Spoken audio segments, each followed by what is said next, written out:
My name is Irene Holmes. Welcome to my stories. Chapter 4. Samuel, the Quiet Game. Grayson didn't sleep that night. Not because he was afraid. Fear wasn't the problem. The problem was rhythm. Samuel had a rhythm. He knew when people were tired, when they were lonely, when they were weak enough to say yes to something they would regret later. He moved like a man who had done this before, not once, but for years. Not loudly, not clumsily, quietly. Grayson listened to the audio again before sunrise. Samuel's voice was calm, almost friendly. It wasn't the voice of a gambler. It was the voice of a collector. And that was exactly what Loretta needed, not a rumor, not an instinct, not whispers. A recording. Something real. Still, Grayson knew one truth from experience.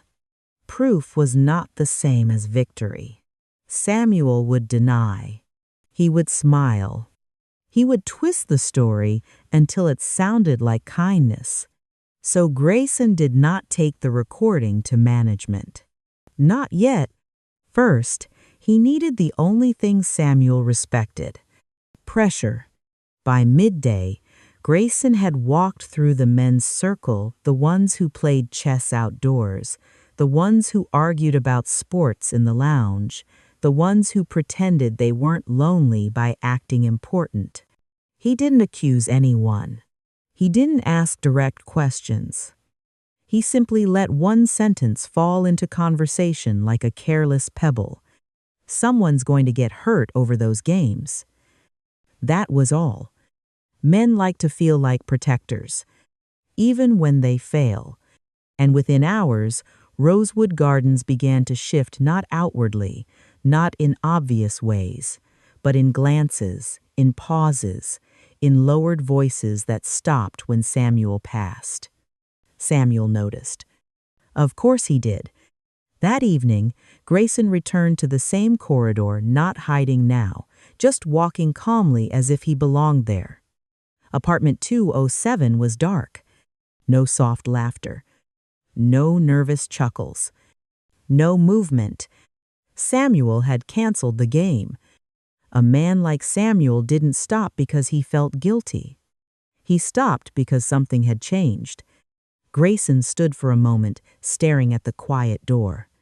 Then he turned and walked away, not disappointed, but certain.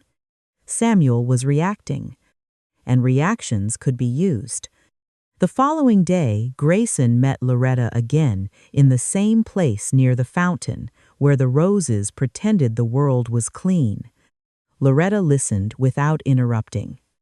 When Grayson played the audio, she didn't show emotion, not surprise, not triumph. Only a small tightening in her jaw. Like a woman watching a ghost from her past become visible again. "This is enough," she said quietly. Grayson nodded.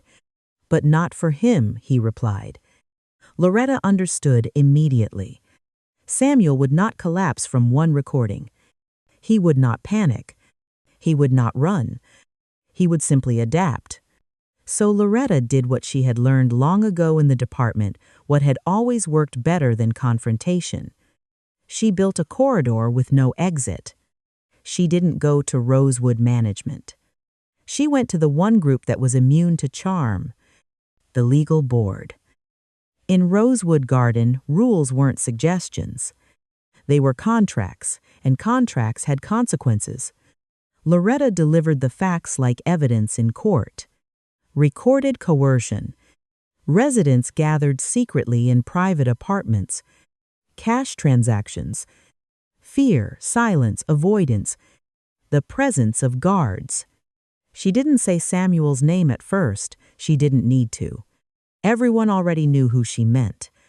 And when she finally said it, the room turned colder. Samuel. That evening, Samuel was invited to a private meeting. Not a friendly one, not a casual check-in. A formal meeting with 2 board members, legal counsel, and community security. Samuel arrived the way he always arrived, confident, smiling, dressed like a harmless older man who simply enjoyed conversation. He greeted everyone politely. He even joked. Then Loretta walked in. The smile didn't leave his face, but his eyes changed, because Samuel remembered her, and Loretta remembered him. They didn't exchange words. They didn't need to. The audio recording played. Samuel listened as if it was someone else's voice. Then the board presented additional facts. Bank statements showing unusual cash patterns among residents who attended tea nights. A resident complaint anonymous but detailed. A written observation from security, repeated late-night gatherings at 207. Samuel sat still. He didn't deny the voice. He didn't fight the words. Instead, he did what predators do when caught under bright light. He tried to reframe. "These are consenting adults," he said smoothly. "They are lonely. They want company. I offered entertainment." The legal counsel spoke calmly. "Gambling is prohibited. Coercion is prohibited. Exploitation of residents is grounds for removal." Samuel's gaze drifted toward Loretta, not angry, not shocked. Studying. Then he smiled again. A smaller smile. "I see," he said softly. "This is personal." Loretta's voice, when she spoke, was quiet and sharper than his. "No," she said, "it's professional. That's the difference between us." Samuel's smile held, but his fingers moved once a tiny tap on the table, a sign of irritation. The board handed him the decision: immediate suspension of community privileges, mandatory investigation, and until further notice, Samuel would be removed from his residence. Rosewood Garden wasn't a city, but it had laws of its own, and today Samuel had reached the edge of them. For the first time in years, his careful silence didn't protect him, it trapped him. When Samuel stood, he didn't shout, he didn't threaten, he didn't beg. He simply leaned slightly toward Loretta, as if sharing a private thought. "You never liked me," he murmured. Loretta didn't blink. "I never trusted you," she corrected. Samuel's eyes narrowed with something close to admiration. Then he straightened, nodded to the board, and walked out like a man leaving a dinner party. But Grayson saw it. He saw the tension in Samuel's shoulders, the one emotion Samuel couldn't fully hide: loss of control. Later that night, Rosewood Garden felt lighter, not safer, not healed, but lighter. The residents who had been pulled into the game didn't celebrate. They didn't speak about it loudly. They simply returned to their ordinary lives, carrying their shame like a bruise that would fade with time. Loretta sat in her apartment with a cup of tea that went cold. Grayson stood by the window, watching the lights on the grounds. "You won," he said. Loretta didn't smile. "No," she replied. "We stopped him. That's not the same." Grayson turned. "You think he'll come back?" Loretta looked out into the night. "Men like Samuel don't change," she said. "They relocate." A pause. Then she added softer, "But not here. That was enough."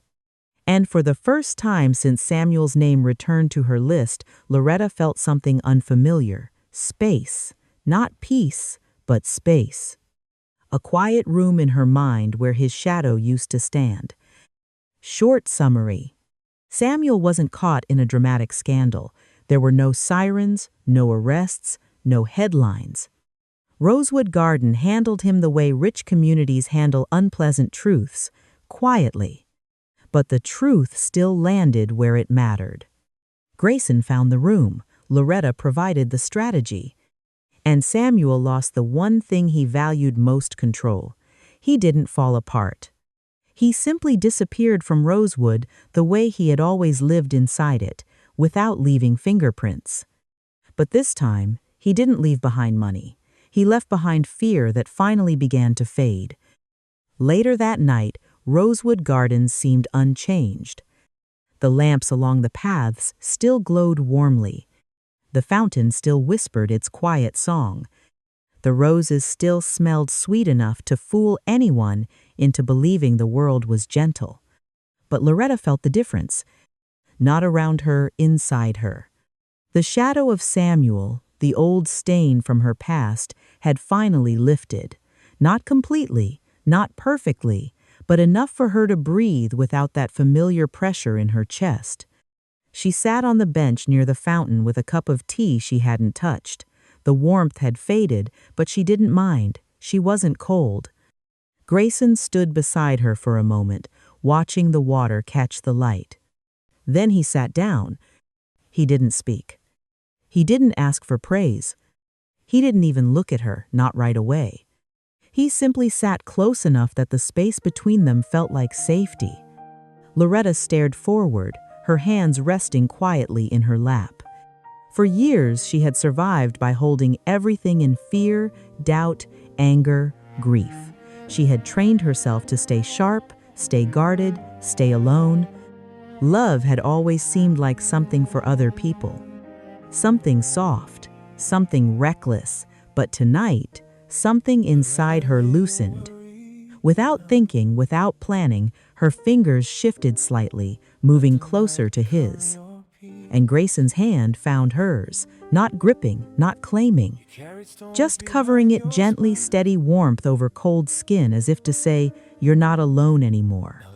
Loretta didn't pull away.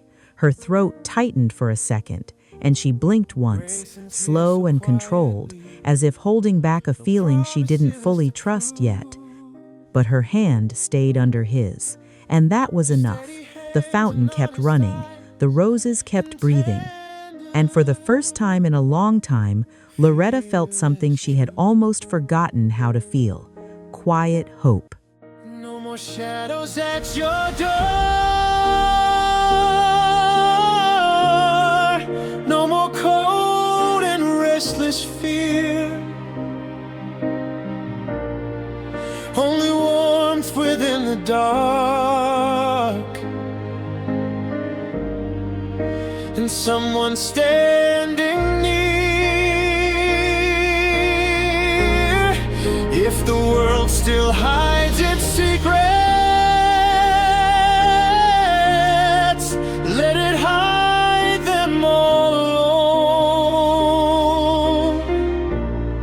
Tonight your heart can breathe again. Tonight you're not on your own.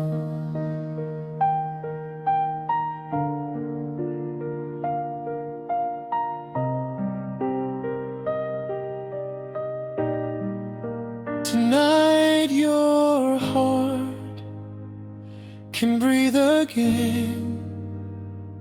Tonight you're not